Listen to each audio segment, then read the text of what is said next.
ഒരിക്കലും നഷ്ടമാകില്ല. ഞാൻ എന്റെ ചെറുപ്പക്കാരോട് പറയുന്ന സ്വാലിഹത്തായ പെണ്ണിനെ വേണോ? എടാ, ജോലിയില്ലാത്ത എത്രയോ പേരുണ്ട്. ഉസ്താദ്, എനിക്ക് ജോലിയില്ല, എനിക്ക് കച്ചവടമില്ല, എനിക്ക് ബർക്കത്തില്ല. സഹോദര, നീ സദക്ക കൊടുക്ക്, അള്ളാഹു നിനക്ക് ബർക്കത്ത് ചെയ്യും, നിനക്ക് ജോലി തരും, നിനക്ക് സന്തോഷമുള്ള ജീവിതം തരും. ഇത് ഞാൻ പറഞ്ഞതല്ല, ഖുർആൻ പറഞ്ഞതാ. സദക്ക കൊടുക്കുന്നവർക്ക് അല്ല കൊടുക്കുന്ന പ്രതിഫലം ഞാൻ ചുമ്മാതെ പറഞ്ഞതല്ല. എടാ ചെറുപ്പക്കാരെ, നിനക്ക് ജോലി വേണോ?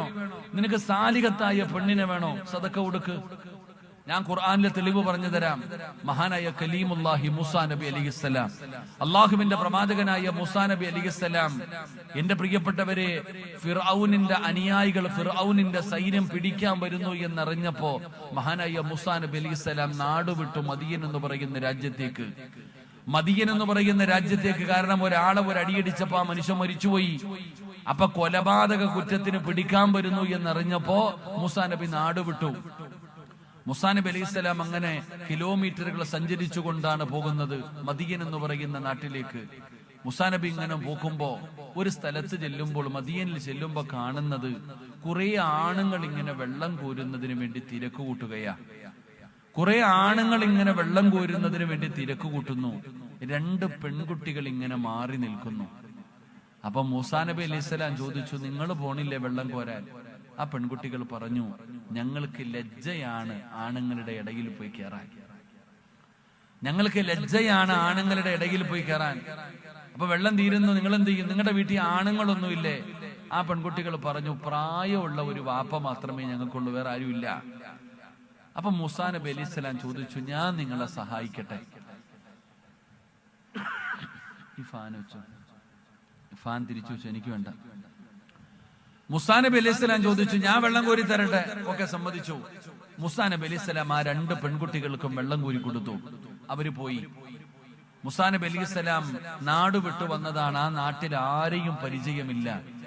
മൂസാ നബി അങ്ങനെ ഒറ്റയ്ക്കൊരു മരത്തിന്റെ ചുവട്ടിൽ ഇങ്ങനെ ഇരുന്നു റബ്ബിനോട് ദുആ ചെയ്ത് ഉറങ്ങിപ്പോയി. അപ്പോഴാണ് ഈ പെൺകുട്ടികൾ വന്നിട്ട് വിളിക്കുന്നു, ഞങ്ങളുടെ വാപ്പ വിളിക്കുന്നു, ചെറുപ്പക്കാരാ, ഞങ്ങളുടെ വാപ്പ വിളിക്കുന്നു, ഞങ്ങളെ സഹായിച്ചതിന് സമ്മാനം തരാൻ, ഞങ്ങളെ സഹായിച്ചതിന് പ്രതിഫലം തരാൻ ഞങ്ങളുടെ വാപ്പ വിളിക്കുന്നു. അങ്ങനെ പെൺകുട്ടികൾ പറഞ്ഞു, നിങ്ങൾ ഫ്രണ്ടിൽ നടക്ക്, ഞങ്ങൾ വഴി പറഞ്ഞുതരാം പുറകിൽ നിന്ന്. ആ പെൺകുട്ടികൾ പുറകിൽ നിന്ന് വഴി പറഞ്ഞു കൊടുത്തു.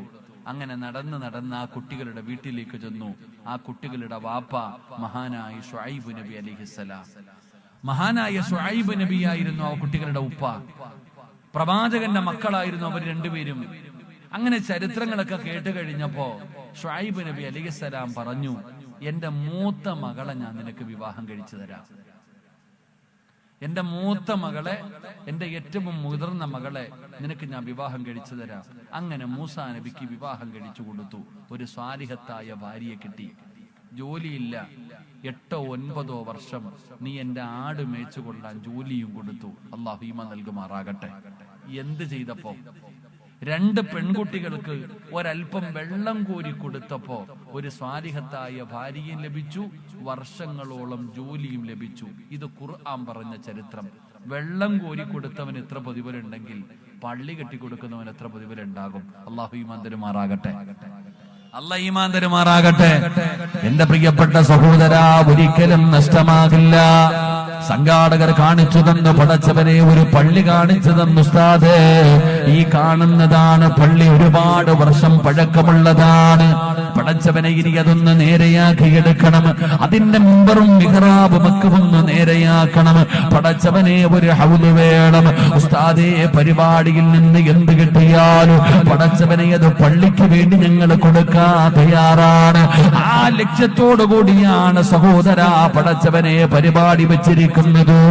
അതുകൊണ്ട് എന്റെ പ്രിയപ്പെട്ടവരോട് പറയുകയാ, പടച്ചവനെ നിങ്ങളെ കൊണ്ട് കഴിയുന്നത് നിങ്ങൾ കൊടുക്കണേ.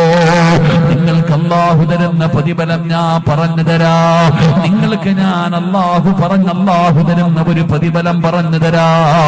ആരാണോ മനസ്സറിഞ്ഞുകൊണ്ട് അല്ലാഹുവിന്റെ പള്ളിക്ക് വേണ്ടി ഒരു സദഖ കൊടുക്കാൻ തയ്യാറാകുന്നത്, പെങ്ങളെ നഷ്ടമാകില്ല, പെങ്ങളെ നഷ്ടമാകില്ല. കൊട്ടാരം പോലെ വീടുണ്ട്, കഴിക്കാ ഭക്ഷണമുണ്ട്, ധരിക്കാ സമ്പസ വസ്ത്രമുണ്ട്, ഒരുപാട് പണം നിനക്കുണ്ട്. ഭർത്താവ് ഭർത്താവുണ്ട്, മക്കളുണ്ട്, നാട്ടുകാരുടെ മുമ്പിൽ ചിരിക്കുന്ന മുഖത്തോടെ നടക്കുന്ന ഉമ്മ. സമാധാനമുണ്ടോ ഉമ്മ?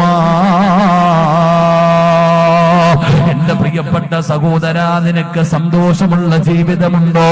നീ തന്നെ പറയുന്ന ഉസ്താദേ മരിച്ചാ മതി, ഉസ്താദേ മരിച്ചാ മതി. എന്റെ പ്രിയപ്പെട്ടവരോട് ഞാൻ പറയുകയാണ്, ഇന്നീ സദസ്സിലിരിക്കുന്ന ചിലരുണ്ടല്ലോ, ഇന്നീ സദസ്സിലിരിക്കുന്ന ചിലരുണ്ടല്ലോ, ഇന്ന് നീയും നിന്റെ ഭാര്യയും നിന്റെ മക്കളും കൂടെ വീട്ടിലേക്ക് പോകുമ്പോ നിങ്ങളുടെ വീട്ടിൽ ഇന്ന് അതിഥി വരികയാ, നിങ്ങളുടെ വീട്ടിൽ ഇന്ന് അതിഥി വരികയാ. സദക്ക കൊടുക്കുന്ന വാപ്പാ, നിന്റെ വീടിനകത്ത് സമാധാനമാ, നിന്റെ വീടിനകത്ത് സന്തോഷമാ. നിന്റെ മക്കള് കാരണം നാണം കെടേണ്ടി വരില്ല, നിന്റെ മക്കള് കാരണം സങ്കടപ്പെടേണ്ടി വരില്ല.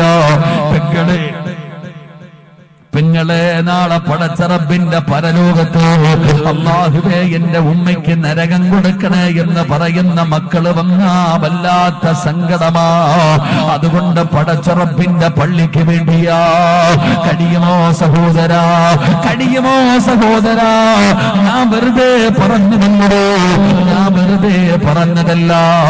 അല്ലാഹു നിങ്ങൾക്ക് തരുന്ന പ്രതിഫലം പറഞ്ഞുകൊണ്ട് നമുക്ക് ദുആ ചെയ്ത് പിരിയാ.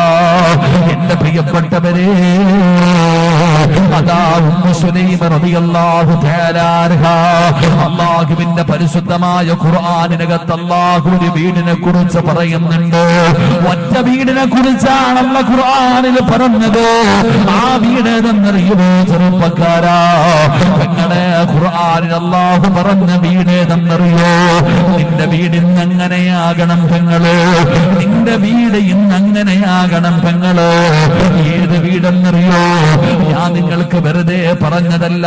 സദഖ കൊടുത്താൽ അല്ലാഹു തരുന്ന പ്രതിഫലം പറഞ്ഞല്ലോ. സമാധാനമുള്ള ജീവിതമാ, സ്വാലിഹീങ്ങളായ മക്കളാ. അതാ പടച്ചവനെ, ഞാൻ നിങ്ങൾക്കൊരു ചരിത്രം പറഞ്ഞു തരട്ടെ.